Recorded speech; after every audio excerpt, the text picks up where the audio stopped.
السلام علیکم ورحمۃ اللہ وبرکاتہ۔ الحمدللہ رب العالمین والصلاة والسلام علی اشرف الانبیاء والمرسلین نبینا محمد وعلی آلہ واصحابہ اجمعین وبعد۔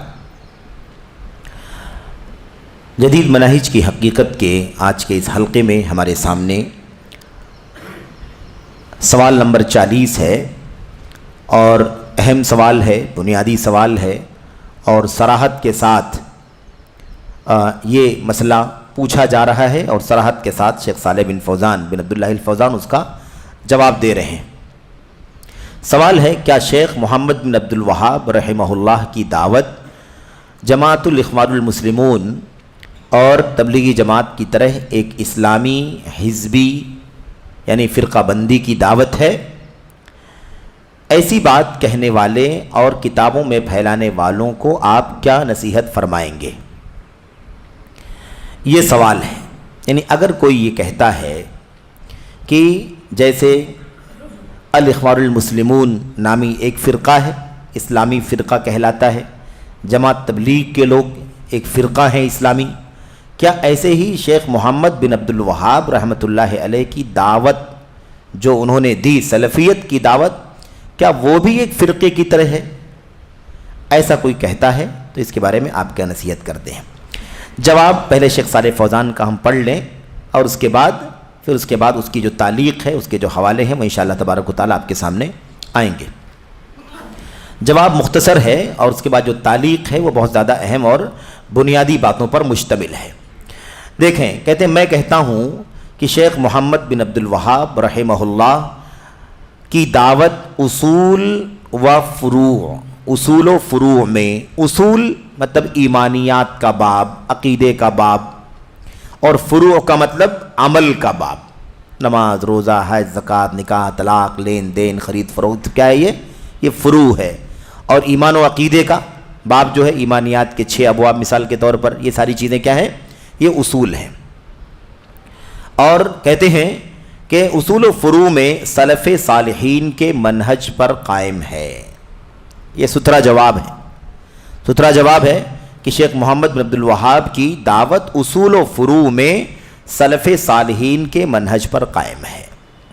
جو سلف صالحین کے منہج پر قائم ہے، اس کا مطلب اخوان المسلمون کی طرح اور جماعت تبلیغ کی طرح سے ایک فرقہ نہیں ہے، بلکہ یہ اسی راستے پر قائم ہے جس راستے پر صحابہ تابعین قائم تھے، سلف صالحین۔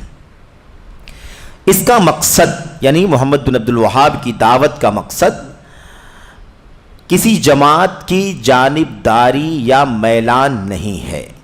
یعنی کوئی فرقہ ہو، کوئی جماعت ہو، اس کی سائیڈ لے رہے ہوں، اس کی طرف مائل ہوں، ہے نا، اس کی طرف رجحان ہو، اس کے سپورٹر ہوں، اس کے فالوور ہوں، اس کا مقصد ایسا کچھ بھی نہیں ہے۔ کسی جماعت کی جانبداری یا میلان اس کا مقصد نہیں ہے، سوائے اس منہج کے جس پر سلف تا خلف اہل سنت و جماعت گامزن رہے ہیں۔ صرف اور صرف کیا ہے اس کا مقصد؟ سوائے اس کے اس منہج کے، یعنی اس راستے کے جس راستے پر سلف سے لے کر کے خلف تک، یعنی شروع سے لے کر کے، گزرے ہوئے لوگوں سے لے کر کے بعد والوں تک کیا کریں؟ اہل سنت والجماعت جس پر چلتے رہے ہیں، جس راستے پر، اسی راستے پر چلنا محمد بن عبد الوہاب رحمۃ اللہ علیہ کی دعوت کا مقصد ہے۔ اس کے علاوہ کوئی جماعت، کوئی فرقہ، کوئی پارٹی، ایسا کچھ بھی نہیں ہے کہ وہ کسی کی جانبداری کرتے ہوں۔ اور اس کو اگر آپ چاہیں تو اس کو آپ، یعنی کتابوں میں ہے، آپ عملی طور پر بھی آپ چیک کر سکتے ہیں، عملی طور پر بھی آپ دیکھ سکتے ہیں کہ اس دعوت کا رجحان کوئی فرقہ نہیں ہے۔ اور ایک بات میں اور بتاؤں آپ کو، اگر اس دعوت کا رجحان کسی فرقے سے ہوتا تو کم از کم پوری دنیا کے سارے فرقے اس کے دشمن نہیں ہوتے۔ اگر اس کا رجحان کسی فرقے کی طرف ہوتا تو کم از کم وہ فرقہ تو اسے اپنا سمجھتا۔ سمجھ رہے کہ نہیں سمجھ رہے؟ لیکن سارے مخالف ہیں کہ نہیں مخالف ہیں؟ سب کے سب مخالف ہیں، سب مخالف ہیں اس کے، اور ان کی اچھائیاں بھی لوگوں کو برائیاں لگتی ہیں، ان کی خوبیاں بھی لوگوں کو عیوب نظر آتے ہیں۔ یہ عجیب و غریب نظریہ ہے۔ بہرحال رہا مسئلہ، اب یہ جواب ہو گیا محمد بن عبد الوہاب رحمۃ اللہ علیہ کی دعوت کے بارے میں جواب 2-3 جملوں میں ہو گیا. رہا مسئلہ جماعت الاخوان المسلمون، یعنی یہ جو فرقہ ہے، فرقہ ہی کہنا چاہیے لیکن چونکہ ان کا نام ہی انہوں نے نام ایسا رکھا ہوا ہے جماعت الاخوان المسلمون، کہتے رہا مسئلہ جماعت الاخوان المسلمون، جماعت تبلیغ اور اس قسم کی دیگر جماعتوں کا، یعنی جو بھی جماعتیں ہیں، فرقے ہیں، رہا مسئلہ ان فرقوں کا، ان جماعتوں کا، تو ہم کیا کہتے ہیں شیخ دیکھیے صفحہ نمبر 261 پر، صفحہ نمبر 261 پر ان کی جواب کی تکمیل ہو رہی ہے. کہتے ہیں رہا مسئلہ ان فرقوں کا، ان تمام جماعتوں کو دعوت دیتے ہیں کہ وہ اپنے مناہج کو اللہ کی کتاب، اس کے رسول صلی اللہ علیہ وسلم کی سنت اور سلف صالحین کے طور طریقے اور سمجھ کی طرف لوٹائیں اور ان پر پیش کریں. ہماری دعوت، شیخ الاسلام محمد بن الوہاب کی دعوت واضح ہو گئی کہ وہ سلف صالحین کے منہج پر ہے، کسی فرقے سے ان کا کوئی رجحان، میلان، جانبداری نہیں ہے.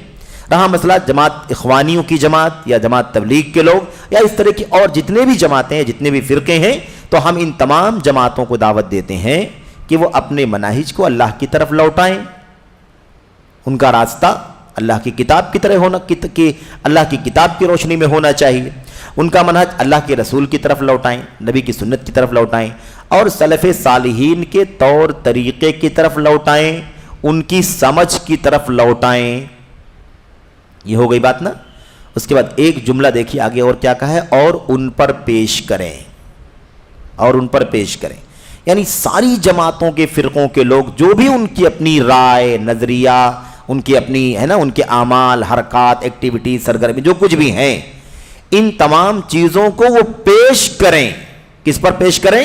قرآن پر پیش کریں، سنت پر پیش کریں، صحابہ، تابعین، تبع تابعین، یعنی جن کو ہم سلف صالحین کہتے ہیں، ان کے طور طریقے پر پیش کریں، ان کی فہم پر پیش کریں، یعنی اس کو کسوٹی اور معیار بنائیں اور اپنی ساری سرگرمیوں کو ان کے معیار پر پرکھیں، چیک کریں.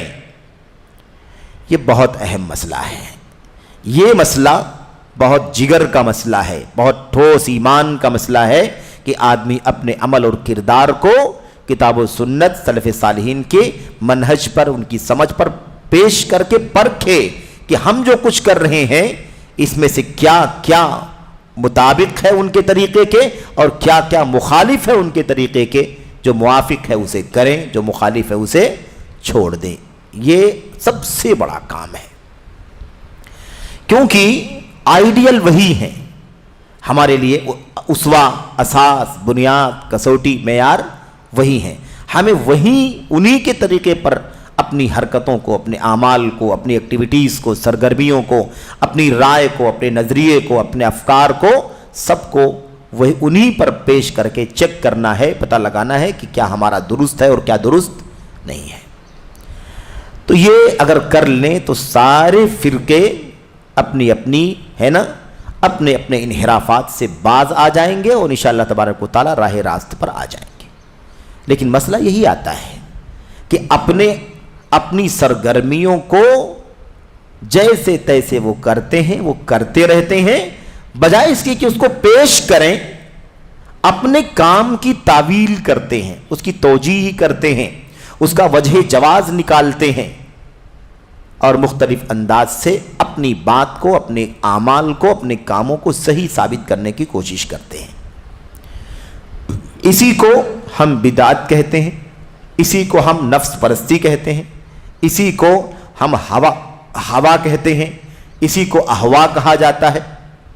یعنی آدمی رجوع کرنے کے بجائے، اپنے کاموں کو اس اصل پر پیش کرنے کے بجائے، آدمی خود جو اس کے ذہن میں آتا ہے اسے کرے، جو اس کے دل میں آتا ہے اسے کرے، جو اسے اچھا لگتا ہے اسے کرے، جسے وہ ثواب کا کام سمجھتا ہے اسے وہ کرے اور کرتا رہتا ہے، پیش نہیں کرتا ہے. تو یہ بہت ہی اہم چیز ہے کہ پیش کرنا ہے. پیش جس پر کیا جاتا ہے وہ مرجع ہوتا ہے، وہ مصدر ہوتا ہے، وہ سرچشمہ ہوتا ہے. نبی کریم صلی اللہ علیہ وسلم کے صحابہ ہیں، صحابہ کے بعد تابعین ہیں، تابعین کے بعد تبع تابعین ہیں. انہی کو خالی اگر ہم ان کی سیرت کا مطالعہ کر لیں تو یہ بات ہماری سمجھ میں آ جائے گی. قرآن کی آیت صاف کہتی ہے نا فردوہ الی اللہ والرسول، لوٹاؤ اسے اللہ کی طرف، اس کے رسول کی طرف۔ یہی ہے جو کہا جا رہا ہے یہاں پر کہ پیش کریں، کیا کریں؟ اپنی ساری سرگرمیوں کو پیش کریں قرآن پر، سنت پر، صحابہ کی سیرت پر، سلف صالحین کے منہج پر پیش کریں، لوٹائیں، دیکھیں کہ بھئی ہمارا صحیح ہے یا نہیں صحیح ہے، اور اس کے بعد اگر تنازع ہو جائے، جھگڑا ہو جائے تو لوٹا دیں اللہ کی طرف، اس کے رسول کی طرف، ہے کہ نہیں؟ پھر کسی کی طرف نہ جائیں۔ اگر صحابہ میں تنازع ہو جائے، تابعین میں تنازع ہو جائے کسی مسئلے میں، تو سب کہاں لوٹا دیں؟ سب لوٹا دیں اللہ کی طرف، اس کے رسول کی طرف صلی اللہ علیہ وسلم۔ نبی کی وفات ہو گئی، وفات کے ساتھ ہی مسائل میں اختلاف ہو گیا۔ سب سے پہلے اختلاف یہ ہو گیا کہ نبی کریم صلی اللہ علیہ وسلم کو نہلانے کے لیے کیا کیا جائے، نہلانے کے لیے کیا کیا جائے۔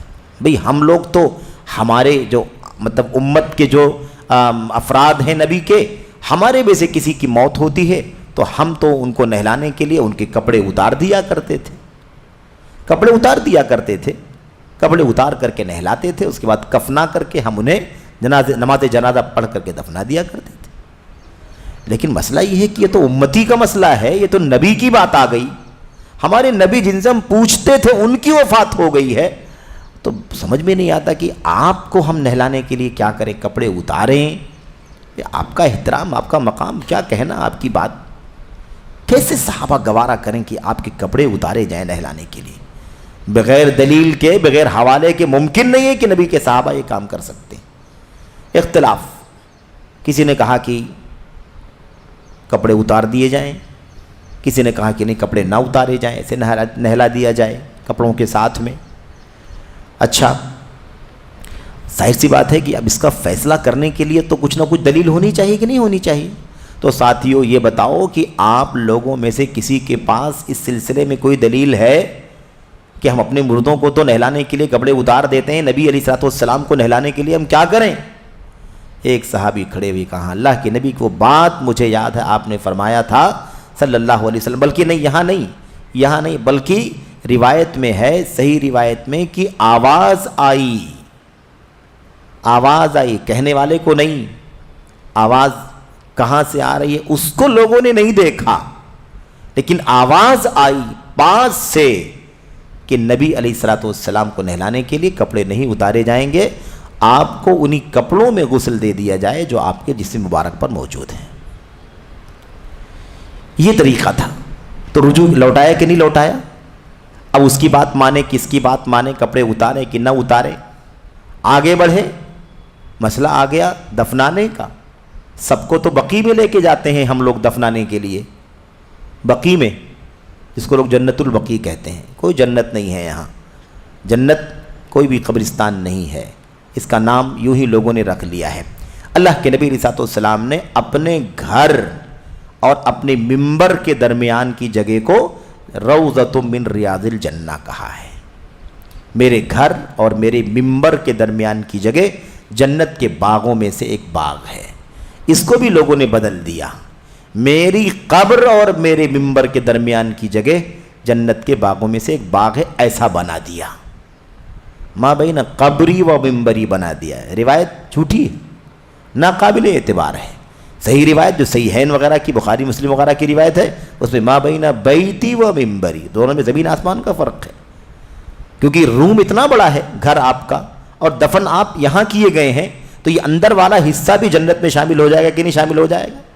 اور نسبت قبر سے جوڑی جا رہی ہے، نسبت قبر سے۔ اللہ کے نبی نے اپنے گھر اور ممبر کے درمیان کی جگہ کو جنت کے باغوں میں سے، کیاریوں میں سے کیاری کہا تھا۔ صحابہ کرام میں اختلاف ہو گیا، کیا کریں، کہاں دفنائیں؟ بقیع لے کر کے جائیں نبی کریم صلی اللہ علیہ وسلم کو؟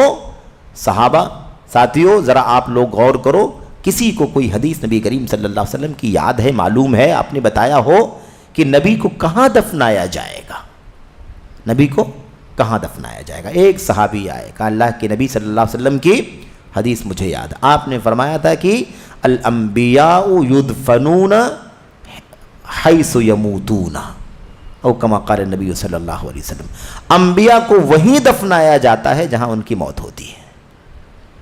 جیسے حدیث آئی